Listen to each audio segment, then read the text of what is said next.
हम इंसान इस धरती पर कैसे आए? कैसे थे हमारे पूर्वज? आखिर इतिहास की वो कौन सी घटना थी जिसने इंसानों को जन्म दिया? इंटेलिजेंस का जन्म कैसे हुआ? किसने नग्न घुमक्कड़ इंसानों को कपड़े पहनाया, बोलना सिखाया? कैसे अंतरिक्ष ने धरती पर लाइफ का बीज बोया? दोस्तों, आज से लगभग 3.5 अरब साल पहले पृथ्वी पर एक ही प्रकार की लाइफ थी, यानी सिंगल सेल लाइफ। लेकिन अरबों सालों की थपेड़े खाते हुए आज करोड़ों स्पीशीज धरती पर मौजूद है।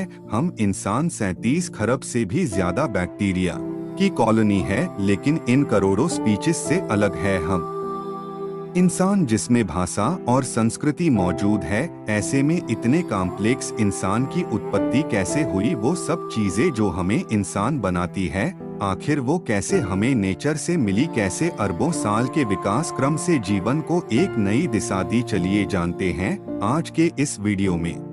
हमारी पृथ्वी पर 3.5 अरब साल पहले रहस्यमय ढंग से लाइफ पैदा हुई। उससे पहले पृथ्वी पर लाइफ का कोई नामो निशान नहीं था, यानी इसकी उत्पत्ति से लेकर 1 अरब साल तक पृथ्वी लाइफ से सुनी थी। पृथ्वी पर कॉन्शियसनेस पैदा नहीं हुई थी। 1 अरब साल तक पृथ्वी अनकॉन्शियस थी, लेकिन 3.5 अरब साल पहले कुछ ऐसा हुआ जिसने पृथ्वी पर एक ग्रेटेस्ट शो को जन्म दिया। उस शो का नाम है एवोल्यूशन। जब से लाइफ पैदा हुई तब से लेकर अब तक प्राकृतिक आपदाएं लाइफ की दुश्मन बनी रही, और यही कारण है कि 5 बार प्रलय ने लाइफ को खत्म करने की कोशिश की, लेकिन लाइफ हमेशा सरवाइव करती गई। ना सिर्फ सरवाइव, बल्कि कॉम्प्लेक्स फॉर्म में विविध प्रकार के जानवर धरती पर पैदा होते चले गए। शुरुआत में जन्मी सिंगल सेल बैक्टीरिया सबसे सिंपल फॉर्म थी, और धीरे धीरे नेचर ने इसे कॉम्प्लेक्स बनाना शुरू किया।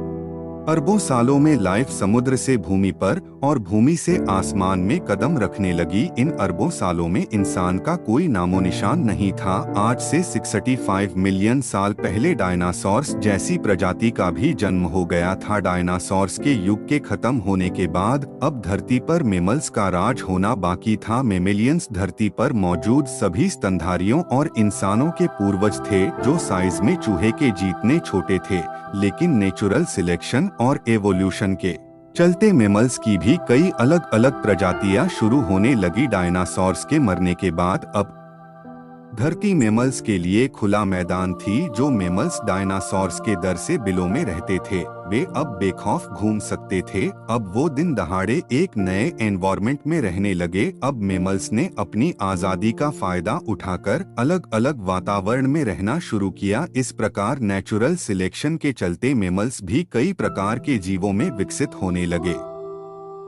लेकिन दोस्तों, डायनासोर अभी पूरी तरह नहीं मरे थे, बल्कि उड़ने वाले प्रजातियां किसी तरह सरवाइव कर गई थी। पर बदलते मौसम और वातावरण के चलते वो भी धीरे धीरे बर्ड्स में एवोल्व करने लगे। इन मेमल्स को विचित्र प्रकार के जीवों में एवोल्व होने में अगले करोड़ों साल लगे। जहां मेमल्स एवोल्व होते होते क्लाइमेट में तब्दील हुए, इन्हीं क्लाइमेट से आगे चलकर इंसान की उत्पत्ति होनी थी। आमतौर से हम प्राकृतिक घटनाओं से डरते हैं, लेकिन आज से 70 लाख साल पहले एक ऐसी प्राकृतिक घटना हुई जिसके लिए हम प्रकृति के शुक्रगुजार हैं, क्योंकि आइस एज की उस घटना ने इन प्राइमेट को मजबूर किया अपने पैरों पर खड़ा होने के लिए। ये पहला कदम था इंसान की उत्पत्ति की ओर। इसी के साथ उस समय अफ्रीका में पैदा हुए ऊंचे ऊंचे पहाड़ों की वजह से अफ्रीका के उमस भरे जंगल धीरे धीरे सूखे और ठंडे पड़ने लगे। ऐसे में पेड़ों पर कूदने फादने वाले प्राइमेट्स के लिए एक बड़ी परेशानी हो गई। अब बड़े पेड़ों की तादाद कम होने लगी और उनकी जगह घास ने ले ली। अब नेचर के इस खेल ने इन प्राइमेट्स को मजबूर किया कि वो 2 पैरों पर चले, ताकि वो दूर दूर तक देख पाए और खाने की तलाश कर पाए। दोस्तों, इस वजह से जो प्रजाति बंदरों से अलग हुई वो थी होमिनिड्स। यह से नेचर ने इंसानियत का बीज बोना शुरू कर दिया था, लेकिन इसकी फसल उगने में अगले 70 लाख साल बाकी थे। होमिनिड्स के अलग होने पर सबसे पहले एवोल्व होने वाले स्पेसीज का नाम था सहेलनथ्रोपस। इन्हें देखकर बंदरों जैसी ही फीलिंग आती थी, लेकिन बदलते एनवायरनमेंट ने इन फीलिंग को भी बदल दिया। अगले कई मिलियन सालों में सहेलनथ्रोपस कई शाखाओं की तरह अलग अलग ब्रांचेस में तब्दील हुए। जैसे आर्डिपिथेक्स, ऑस्ट्रेलोपिथेक्स, पारंथ्रोपस और अंत में होमो जो लगभग 24 लाख साल पहले उत्पन्न हुए थे। पर इन मिलियन सालों के विकास क्रम में जीवन की इस पेड़ की बाकी सभी शाखाएं टूट गई और बची एक शाखा यानी होमो, यानी जिससे हम निकालने वाले थे। समय के साथ इनका दिमाग भी बड़ा हो रहा था। 30 लाख साल पहले ही ऑस्ट्रोपिथिकस इंसानों की वो पहली स्पीसीज थी जिसने पत्थरों को काट कर हथियार की तरह काम करना सीखा। इसी वजह से ये शिकार में काफी होशियार थे। मांस खाने की वजह से इन्हें सभी न्यूट्रिएंट्स की पूर्ति होने लगी और यह एक मुख्य कारण बना इनके इंटेलिजेंस के बढ़ने का, क्योंकि अब इनके दिमाग का साइज बढ़ने लगा। इस तरह तकरीबन 8 से 20 लाख साल पहले होमो जीनस की उत्पत्ति हुई और इस जीनस की पहली स्पेसिस थी होमो हेबिलिस यानी हैंडीमैन, जिसने पत्थर के औजारों को और मॉडिफाई की। वही होमो जीन्स में एक और स्पीसी पैदा हो रही थी, वह थी होमो इरेक्टस, जो आज से करीब 18 लाख साल पहले अस्तित्व में आए, जो 2 पैरों में सीधा खड़े रह सकती थी। अपने पैरों में खड़े होकर इसी स्पीसी ने नेचर को संभाला और इन्होंने सबसे पहले आग को कंट्रोल करना सीखा। यानी हम कह सकते हैं कि आग का आविष्कार आज से 18 लाख साल पहले हुआ। लेकिन अपने आप आग की खोज कैसे हुई दोस्तों? वैज्ञानिकों के अनुसार ये संभव हो सकता है प्राकृतिक घटनाओं जैसे बिजली कड़कना या सामान्य घटनाएं जैसे चकमक पत्थर का नेचुरली आपस में टकराना, जिसे देख के एक क्यूरियोसिटी जागे कि आखिर ये नई चीज क्या है। अब दिमाग तो इनका बढ़ ही रहा था, ऐसे में क्यूरियोसिटी भी बढ़ रही थी। होमो इरेक्टस और अन्य प्रजाति को जानवरों का शिकार करना या उससे बचने के लिए एक नई चीज मिल गई थी, वो थी आग। जानवर जो आग से डरते हैं और उसका एक एडवांटेज मिला कि वो आग का इस्तेमाल करके खाना भी पका सकते हैं और जानवरों को भगा सकता है।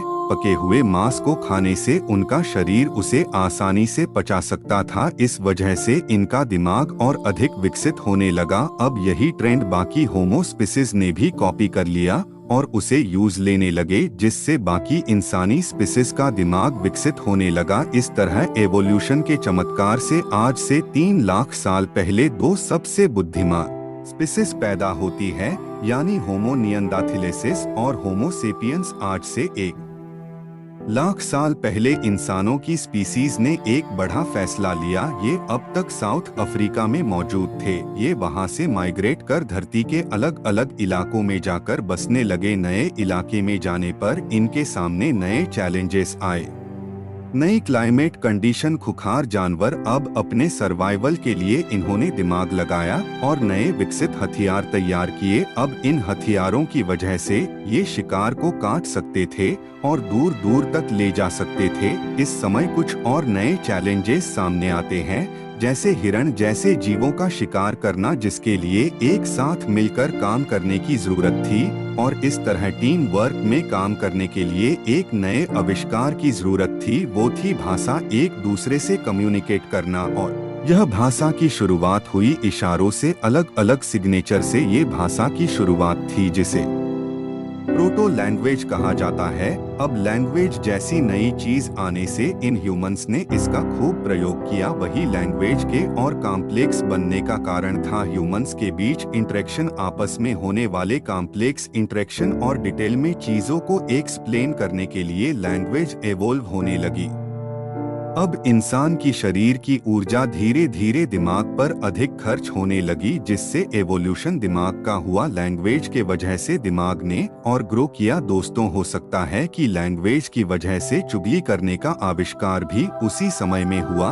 लेकिन दोस्तों, अब तक जो ह्यूमन स्पीसीज जो नग्न घूमती थी, आखिर किया हुआ जिस वजह से उन्होंने कपड़े पहना सीखा। वैज्ञानिकों के अनुसार हमारे प्राचीन पूर्वजों के शरीर पर बाल अधिक हुआ करते थे, लेकिन धीरे धीरे उनके फर लूज होने लगे। अब क्लाइमेट चेंज होने की वजह से और माइग्रेट के कारण ठंडे इलाकों में रहने की वजह से इंसानों ने अपने स्टोन टूल का प्रयोग करके, वैज्ञानिकों के अनुसार आज से 1,70,000 साल पहले ईशानों ने कपड़ों का आविष्कार किया। अब इंसानों की स्पीसीज में होमो निएंडरथैल्स और होमो सेपियंस ही बची थी और वे आइस एज के बर्फीले मौसम से गुजर रही थी और फ्रेंड्स, इस तरह डेवलप होते होते आज से 30,000 साल पहले होमो सेपियंस और होमो नियंदरथल्स में से एक ही स्पीसीज सरवाइव कर पाई, वो थे हम इंसान होमो सेपियंस। और वैज्ञानिक पूरी तरह से नहीं जानते आखिर क्यों और कैसे होमो नियंदरथलिसिस विलुप्त हुए। इस वक्त तक आइस एज का युग जारी था जो आज से 10,000 साल पहले समाप्त हुआ, लेकिन मॉडर्न ह्यूमंस किसी तरह हिम युग के कड़कती ठंड को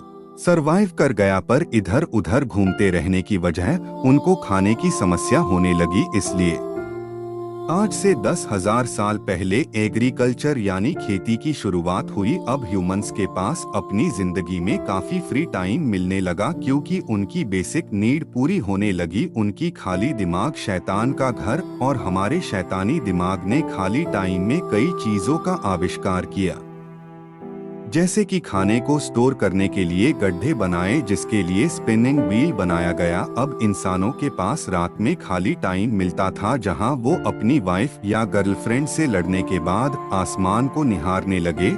और आज से 2,500 साल पहले एस्ट्रोनॉमी का आविष्कार हुआ। इस तरह लिखना, चित्रकारी करना, फेस्टिवल्स और फन लविंग लाइफ जीते जीते पिछले 5,000 साल में हम मॉडल ह्यूमंस इस टेक्नोलॉजी के जमाने में आ चुके हैं।